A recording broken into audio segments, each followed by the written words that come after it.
इंदिरा एकादशी व्रत कथा। धर्मराज युधिष्ठिर कहने लगे कि हे भगवान, आश्विन कृष्ण एकादशी का क्या नाम है, इसकी विधि तथा फल क्या है, सो कृपा करके कहिए। भगवान श्री कृष्ण कहने लगे कि इस एकादशी का नाम इंदिरा एकादशी है। यह एकादशी पापों को नष्ट करने वाली तथा पितरों को अधोगति से मुक्ति देने वाली होती है। हे राजन, ध्यानपूर्वक इसकी कथा सुनो।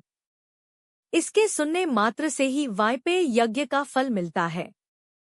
प्राचीन काल में सतयुग के समय में महिष्मती नाम की एक नगरी में इंद्रसेन नाम का एक प्रतापी राजा धर्मपूर्वक अपनी प्रजा का पालन करते हुए शासन करता था।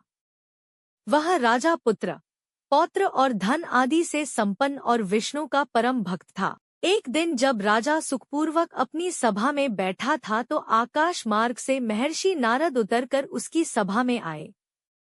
राजा उन्हें देखते ही हाथ जोड़कर खड़ा हो गया और विधिपूर्वक आसन व अर्घ्य दिया। सुख से बैठकर मुनि ने राजा से पूछा कि हे राजन, आपके सातों अंग कुशल पूर्वक तो हैं? तुम्हारी बुद्धि धर्म में और तुम्हारा मन विष्णु भक्ति में तो रहता है?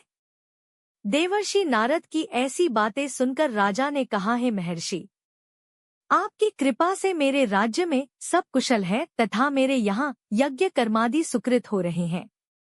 आप कृपा करके अपने आगमन का कारण कहिए।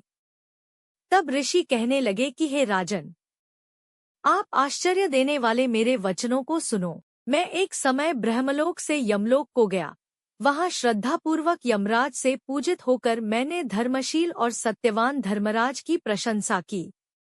उसी यमराज की सभा में महान ज्ञानी और धर्मात्मा तुम्हारे पिता को एकादशी का व्रत भंग होने के कारण देखा। उन्होंने संदेशा दिया, सो मैं तुम्हें कहता हूँ। उन्होंने कहा कि पूर्व जन्म में कोई विघ्न हो जाने के कारण मैं यमराज के निकट रह रहा हूँ।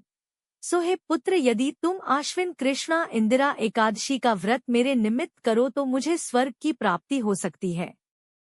इतना सुनकर राजा कहने लगा कि हे महर्षि, आप इस व्रत की विधि मुझसे कहिए। नारद जी कहने लगे, आश्विन माह की कृष्ण पक्ष की दशमी के दिन प्रात काल श्रद्धापूर्वक स्नानादि से निवृत्त होकर पुन दोपहर को नदी आदि में जाकर स्नान करें। फिर श्रद्धापूर्व पितरों का श्राद्ध करें और एक बार भोजन करें। प्रात काल होने पर एकादशी के दिन दातून आदि करके स्नान करें। फिर व्रत के नियमों को भक्तिपूर्वक ग्रहण करता हुआ प्रतिज्ञा करें कि मैं आज संपूर्ण भोगों को त्याग कर निराहार एकादशी का व्रत करूंगा।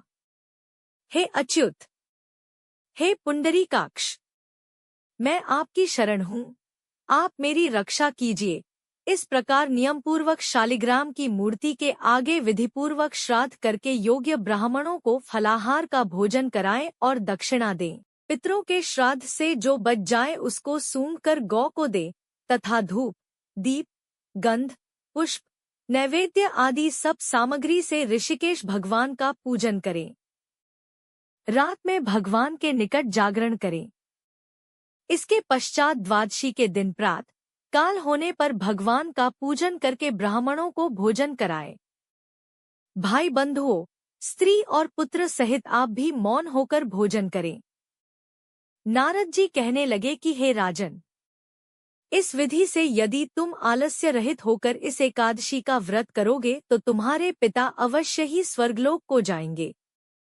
इतना कहकर नारद जी अंतर्ध्यान हो गए। नारद जी के कथनानुसार राजा द्वारा अपने बांधवों तथा दासों सहित व्रत करने से आकाश से पुष्पवर्षा हुई और उस राजा का पिता गरुड़ पर चढ़कर विष्णुलोक को गया।